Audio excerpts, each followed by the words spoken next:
3 more days till Halloween, Halloween, Halloween. 3 more days till Halloween, Silver Shamrock. What's up, everybody? It's Danny from the Lassercast, and we are rolling along with our Halloween franchise reviews, discussions, up on our channel now.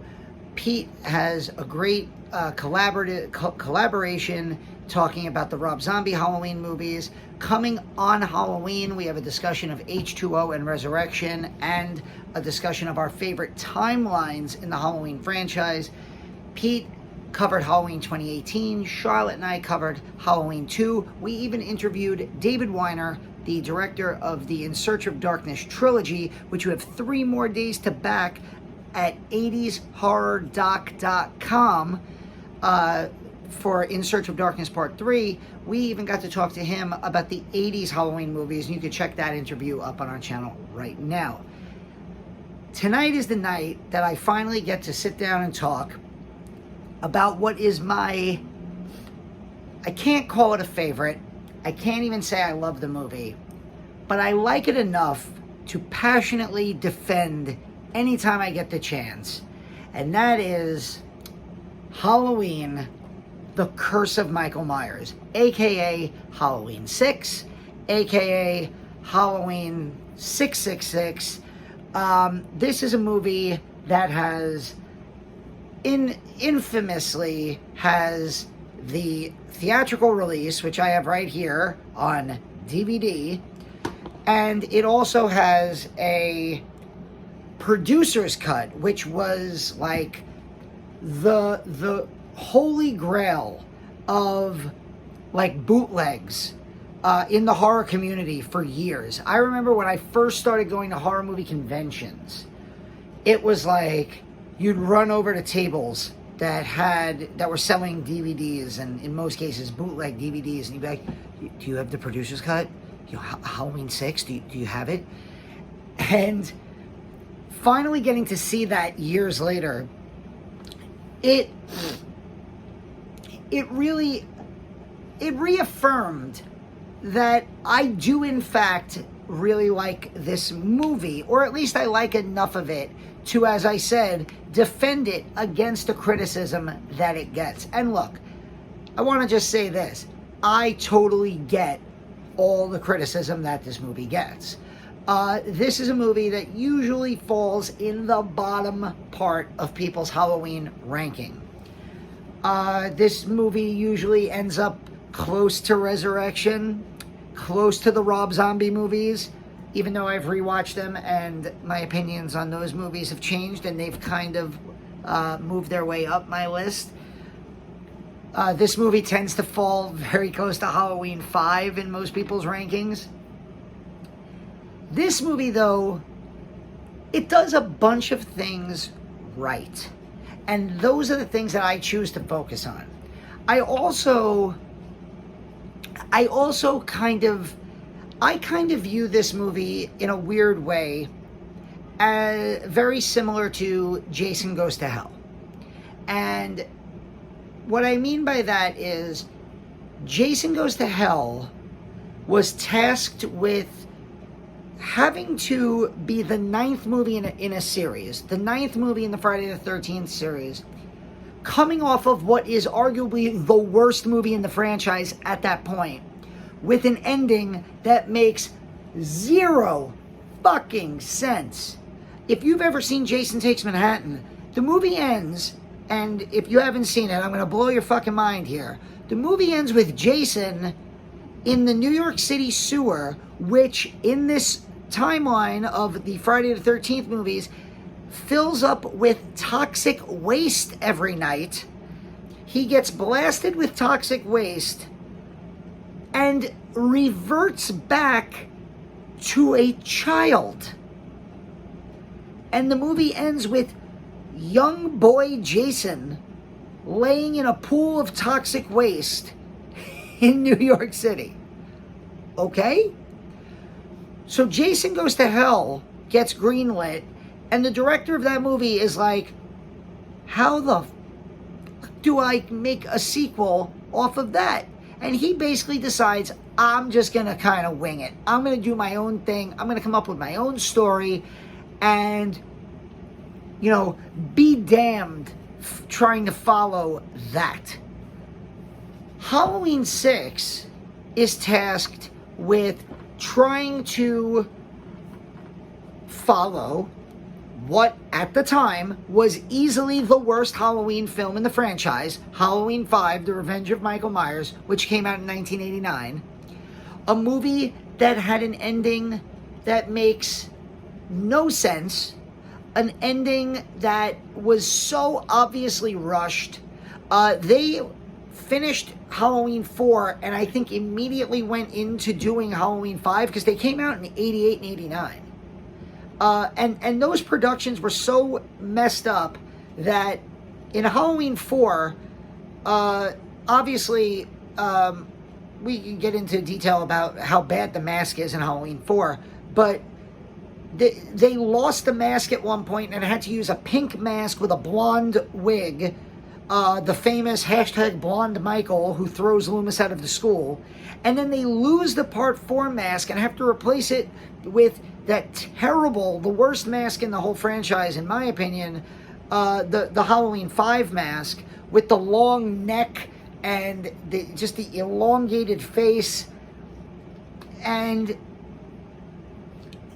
Michael ends up in a jail cell.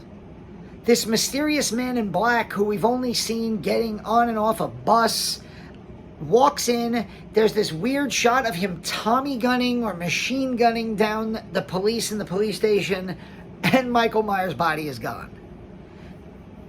This movie comes out 6 years later, and I give credit to the writer and the director who said to themselves, okay, we're going to, because at this point, aside from Halloween 3, which was its own thing, there was still only that one Halloween timeline. Part 1 and Part 2, and then Parts 4 and 5, and now you have Part 6.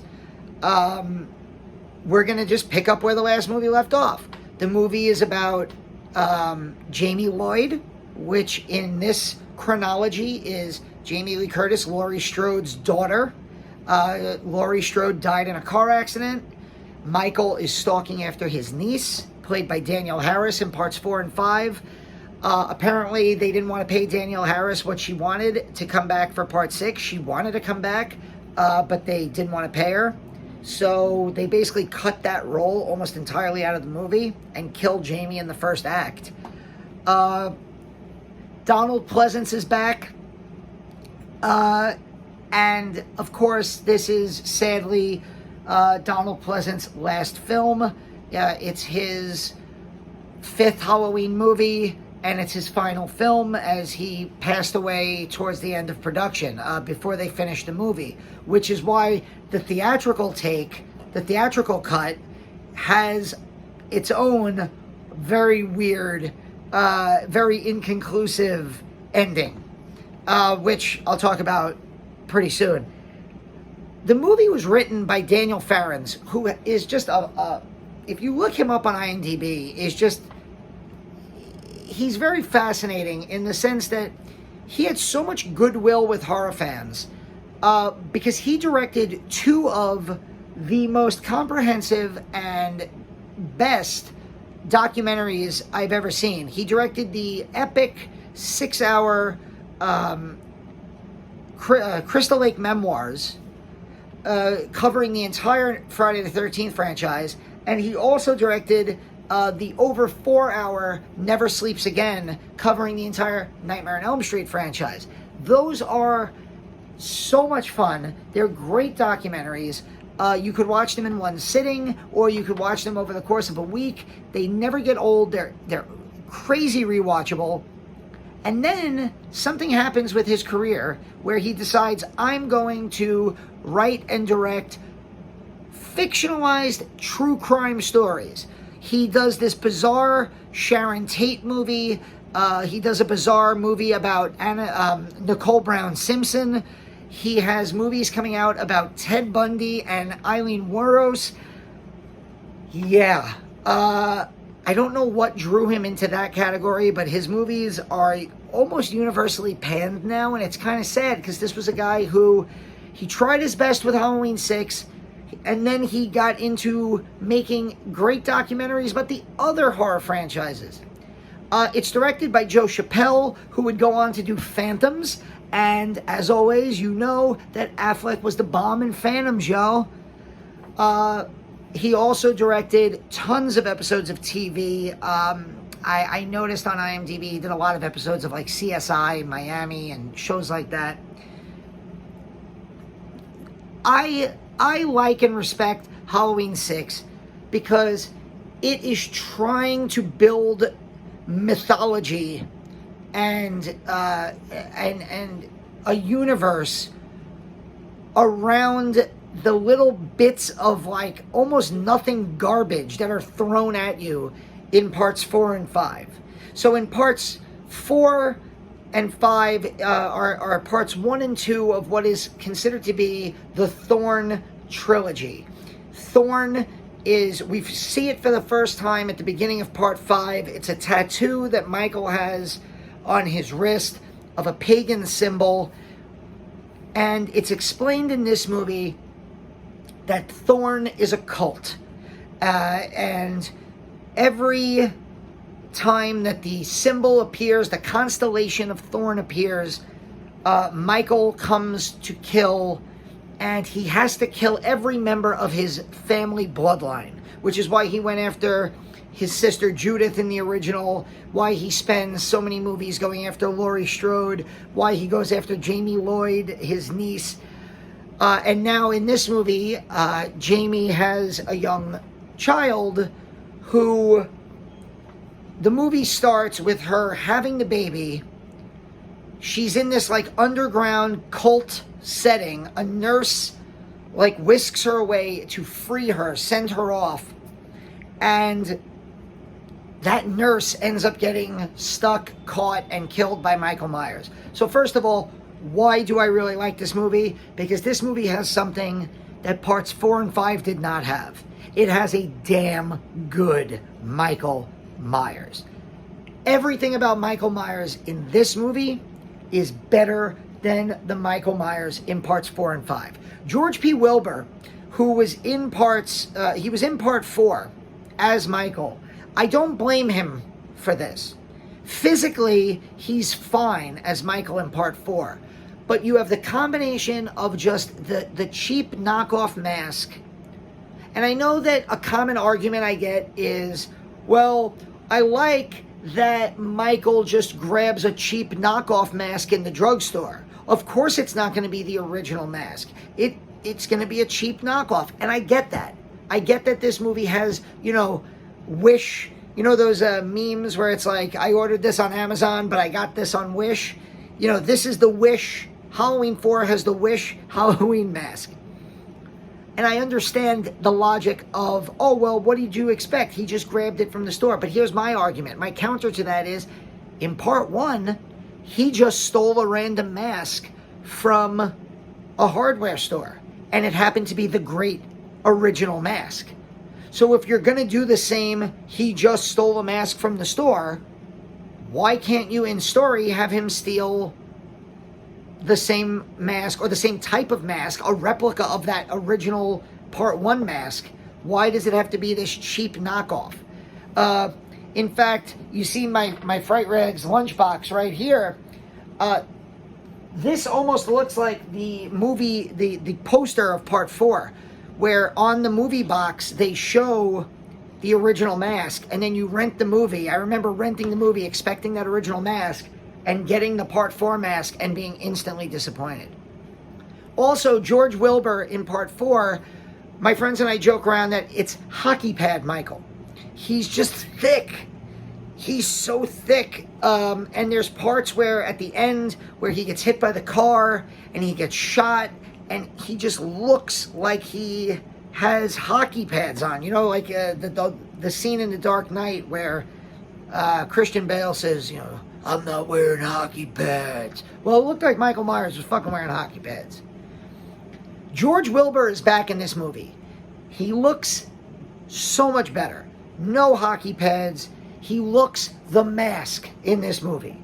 is so much better. It looks not as great as the original mask, but it's the best mask, easily the best mask since the original.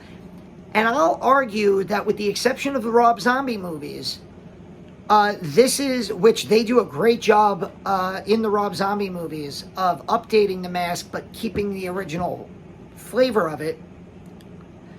This to me is the best mask in the franchise up until the James Jude Courtney mask in Halloween 2018 and Halloween Kills. This is easily my favorite mask of the Thorn trilogy, without a doubt. Why else do I love this movie, or really like this movie? Cults are scary. One of my favorite subgenres of horror is anything that has to do with a cult. And the cult aspect of this movie, the fact that Michael is potentially a controllable killer and that there's somehow even more evil characters than Michael, is kind of freaky. And I like that aspect to it. I like the scenes of the Thorn cult and Michael just standing there being like an active participant in the cult stuff. I think that's a cool thing. I like, oh my God, the scene at the end of this movie. And I don't remember the exact producer's cut to theatrical cut, but in the theatrical cut, when they're readying the baby to be sacrificed, and then Michael just decides, I'm going to pick up the biggest blade that I could find, and I'm going to go into the room, and I'm going to fucking murder every doctor. And he is just as scary as he's ever been in that scene. This movie also came out at a perfect time in my life. I was 13 years old in 1995. I was like fully submerged into horror at that point, seeing horror movies in the movie theater, renting as much as I could rent. I had lived and breathed the Halloween franchise by that point. Sorry about my air conditioner if it's too loud. I could probably, we'll just keep it on. I had lived and breathed the Halloween franchise at that point. I didn't like parts 4 and 5, in part because I felt that their VHS boxes lied to me with the masks. So this movie, I remember seeing tons of commercials for it. And if you were around my age, almost 40 years old, and you were about 13 back in 1995, whenever you would rent videos, especially horror movies, I remember, for instance, From Dusk Till Dawn, having the VHS of From Dusk Till Dawn, or not, going to see From Dusk Till Dawn in the movie theater, and where, like, I remember seeing something where I remember seeing the trailer for this in connection to From Dusk Till Dawn. I know From Dusk Till Dawn came out in 1996 or late 1995, but there was, I think, because of the way video cassettes came out and the time lapses, I had one of those VHSs and I got to see the trailer for this. And the music, the mask, I remember getting more creeped out by this movie than I did parts 4 and 5, and even to an extent part 2. So, I mean, there was also, I remember parts of part 4 and 5 where the actors playing Michael held weapons in weird ways. Like, George Wilbur, like, holds the knife like this at one point. In Halloween 5, he's, like, holding the scythe, and he's just, it doesn't feel Michael-esque. In this movie, it's Stalker Michael from the original. And that scene I was talking about in the hospital where he starts going crazy and killing all the doctors, one of the doctors runs out of the room and makes a break for it. And Michael almost like runs after him at one point. Or he's speed walking down this corridor and you're like, holy shit. The thing that was always like, for me, who was like a skinny, fast kid, I would always say to myself, well, if Michael Myers was there, no problem. I'd just run away. He walks super slow. I would get away from him. He moves quick in this movie. And that creeped me out. Like, holy shit, if Michael could walk faster, oh shit. So, cults are scary. the Michael Myers is better. George Wilbur does so much of a better job in this movie than he did in part 4. I like that they tried to carry on the franchise legacy. You know, if in Jason Goes to Hell, if they were like, oh well, we're gonna start with Kid Jason, or we're gonna start with like Jason in Hell because he dies at the end of part 8, it would have been such a weird way to do it. Here they try to build that mythology off of the 2 movies that came before it. Jamie is the protagonist at the beginning. She does get caught and killed by Michael. We get to see Tommy Doyle back, played by Paul Rudd. Paul Rudd carrying on the tradition of being a new actor in a horror movie, just like Jamie Lee Curtis, just like Johnny Depp in Nightmare on Elm Street, and Kevin Bacon in Friday the 13th. And I know that people criticize Paul Rudd's Tommy Doyle for being goofy and doing weird things with his faces, where he has the one scene where he looks at Michael for the first time and he's just like and part of me is like, think about it. This is a kid who was stalked by the boogeyman when he was a little kid, and now he's an adult. He still lives in his hometown. He's dedicated his whole life, his like formative years, to studying Michael Myers mythology and learning these pagan rituals and the cult of Thorn. And if you saw the boogeyman again after you saw him as a kid, you'd be pretty fucking freaked out too. So I like Paul Rudd in this movie. I like Kara Strode, played by Marianne Hagen, who's living in the Strode house. I don't even remember the familial connection to Laurie or to Jamie, but her and her son are being stalked by Michael as well. Michael has some great kills in this movie where he kills her mom in the backyard through the sheets with a hatchet, which is a great kill. You get, oh my god, when he kills her father in the basement, electrocuting him to the point where his like skin bubbles and boils, and I think it's the producer's cut where his head explodes, and you're just like, holy shit, that's a pretty gnarly kill. Donald Pleasance, in his last film, he does as much as he can.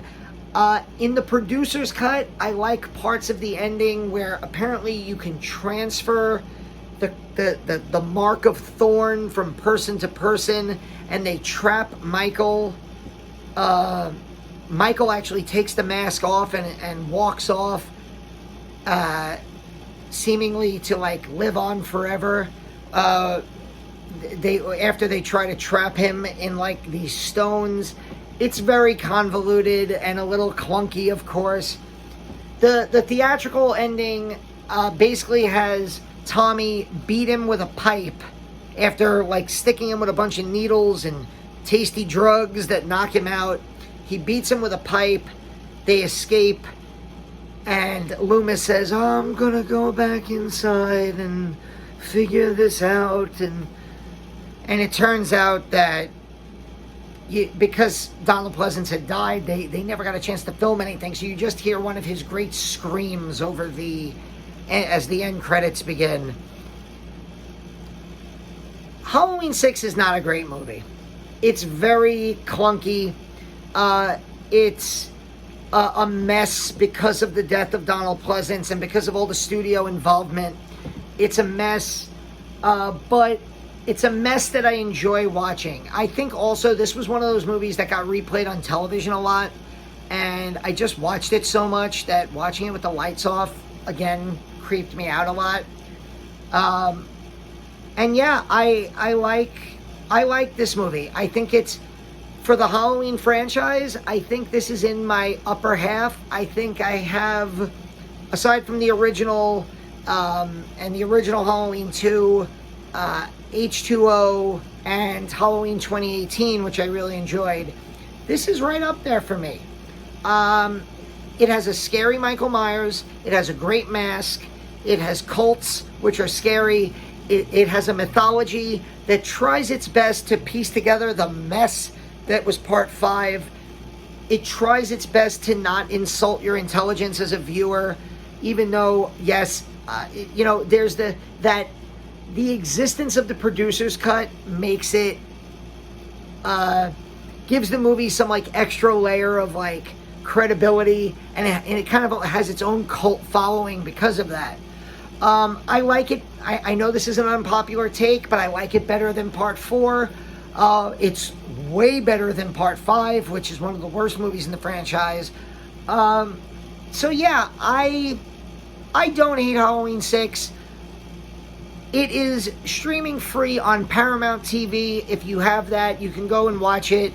I know that on Vudu, you can actually rent the producer's cut for a couple bucks. So if you've never seen the producer's cut, it's actually available on streaming now, which is just crazy because I'm telling you, 10, 15 years ago, 15 to 20 years ago when I started going to like horror conventions, that was the holy grail. You wanted to get your hands on that producer's cut, and now you could like throw, $4, rent it on Vudu or possibly another streaming service, and watch it without leaving your house, and that's crazy to me. I still have my my DVD that I bought when it came out. The scariest Halloween of them all. Not quite, but it's definitely scarier and better than the real dregs of this franchise. So that's me on Halloween 6. I know I rambled on for a while, but I like this movie and I defend it. I watched and I reviewed for our channel Behind the Monsters, a new series on Shudder, where the first episode, of course, is about Michael Myers since it came out around Halloween. And they talk about part 6, and a lot of the people, they do what they normally do, and they talk smack about it. But Anya Stanley, who writes for Fangoria, she defended it. She talks about how she liked the mythology, and you're not supposed to explain the monster, but she liked the attempted explanation, and I'm right there with her. I agree that this movie tries to do something different while carrying on and trying to fix the problems and the messes that were created by the films before it. Does it do a good job? For most people, no. For me, it does enough. It does enough to make this an insanely rewatchable movie in the Halloween franchise. So, stay tuned to the Lasercast. Today is Thursday. We have new movies up on Shudder right now. Horror Noir, an anthology horror film from black filmmakers, black writers about black horror, is on Shudder now. I'm going to watch that tonight. Horror is back in theaters this weekend. Last Night in Soho from Edgar Wright. Antlers, finally, freaking Antlers is out in theaters. I'm going to go see that. Probably not tonight, maybe tomorrow. And I'll have a review up very soon. As far as Halloween goes, we have a ton of Halloween footage, Halloween coverage up on our channel. And on Halloween Day, Sunday, the 31st, we're going to be putting up our video, Pete and I, where we talk about Halloween H2O, Halloween Resurrection, and our picks for the favorite Halloween timeline. Which is your favorite of the choose your own adventure style that this franchise unfortunately has been saddled with for the last 40 plus years. So this is Halloween, The Curse of Michael Myers. This has been Danny from the Lasercast, and I'll see you very soon, and have a great Halloween.